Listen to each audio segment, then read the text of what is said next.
Hello. Hello. Hi there, how are you? Very good, thanks, Michelle. Dr. Thorpy, where are you originally from? Originally, New Zealand. Yes. Oh, wow. Yeah. Can you please tell me about your educational background? Yeah, I was educated in New Zealand and then came to the United States to finish my neurology training, and then subsequently became a sleep specialist at Albert Einstein College of Medicine, Montefiore Medical Center.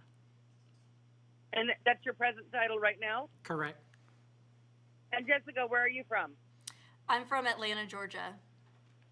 And what do you do for a living? I'm a high school teacher. Oh, okay.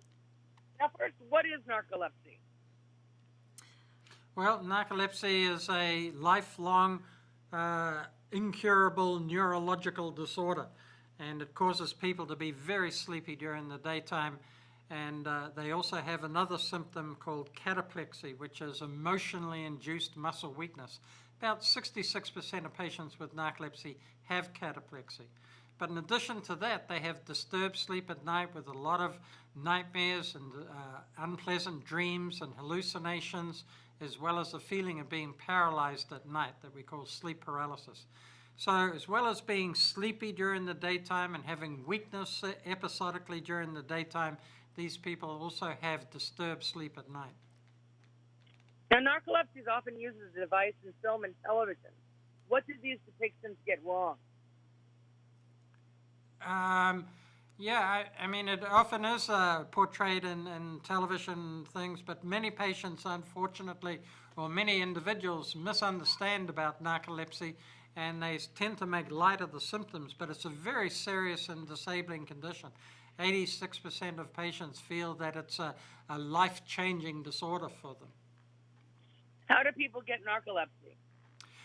Well, it's a neurological disorder where there's a loss of cells in the brain, and our current feeling is that it's a so-called autoimmune disorder, often precipitated by an infection that causes a destruction of cells in the brain. And it typically can occur at any age, but most commonly occurs in childhood, or the median age is around 16 years of age for the onset. So narcolepsy, though, is not genetic. People that develop narcolepsy have a genetic background, and so there are some genetic changes that make them predisposed to developing narcolepsy. But it generally doesn't run in families. There are families with multiple members that have narcolepsy, but most cases tend to be isolated cases of narcolepsy. How many people have it? It's about 50 per 100,000, or about 1 in 2,000. But if you look at people who are complaining about daily sleepiness, then as many as 5% have narcolepsy. So it's more common than most people would think. Jessica, can you please tell me your story?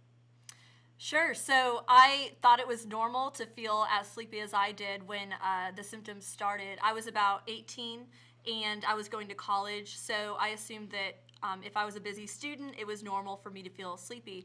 But I should have brought it up to my doctor because I was getting a normal amount of sleep at night and I was still feeling the need to sleep during the day.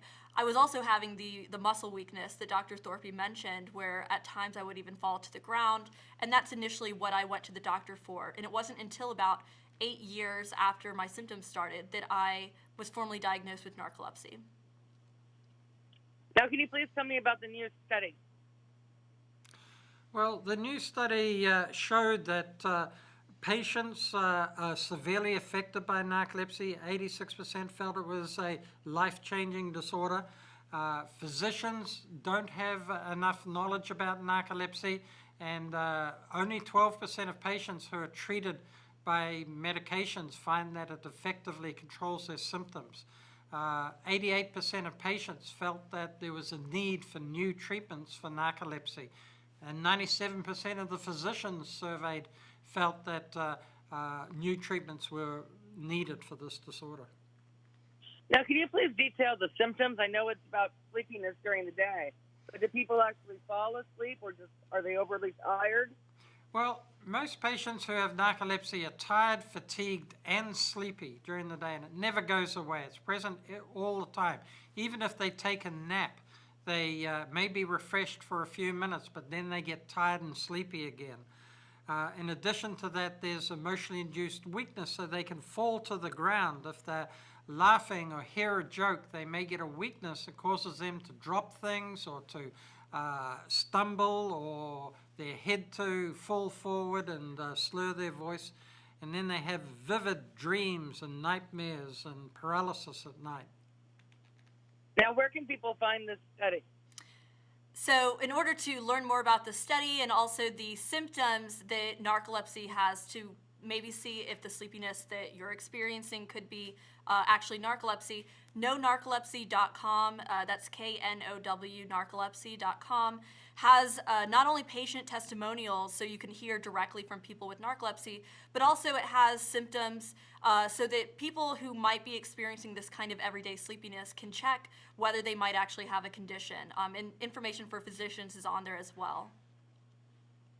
Now, how did the survey go over with you, Jessica? Do you think it's pretty accurate? It was. I was shocked at how much my experience with narcolepsy is common for other people with the disorder. So what stuck out to me is that it impacts all aspects of your life, and the fact that, as you mentioned, that sometimes it's kind of made light of, it just goes to show you that there needs to be more awareness and education out there about narcolepsy. What should someone do if they suspect themselves or someone they love has narcolepsy? Well, the first thing somebody should do is to go to their physician, their primary care physician, and he'll ask them appropriate questions. But patients need to get a little bit of knowledge before they go, and that's why going to knowNarcolepsy.com will be helpful, so they can bring up the specific symptoms of narcolepsy to their physician. Then he will probably refer them to a sleep specialist for a sleep study, and that's the only way to make a definitive diagnosis, by having the appropriate sleep studies. Is there anything either of you would like to add? I just want to add that it's possible to still lead a successful life with narcolepsy. I graduated college, but it is very difficult if there's not treatment. So if you do feel sleepy all the time, it's important to bring it up to your doctor, because it's not usual and there are treatments available. Actually, let me ask that again, because what are the treatment options that are available right now?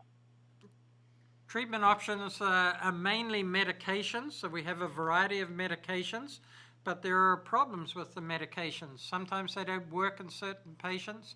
There can be side effects. Patients can be concerned about habit forming and abuse with the medications. So we need new medications, and hopefully in the future we'll be getting better medications for narcolepsy. Thank you very much. Is there anything else you'd like to add, Doctor? Just like to say that for most patients with narcolepsy, it takes over 6 years to get a diagnosis. So patients who have these symptoms need to persevere. They need to persist. It often is incorrectly diagnosed. People may be diagnosed with depression or not getting enough sleep at night. So patients, if they feel they might have narcolepsy, they need to persevere and make sure they get an accurate diagnosis. Thank you very much for that information. Good luck to both of you. Thank you very much.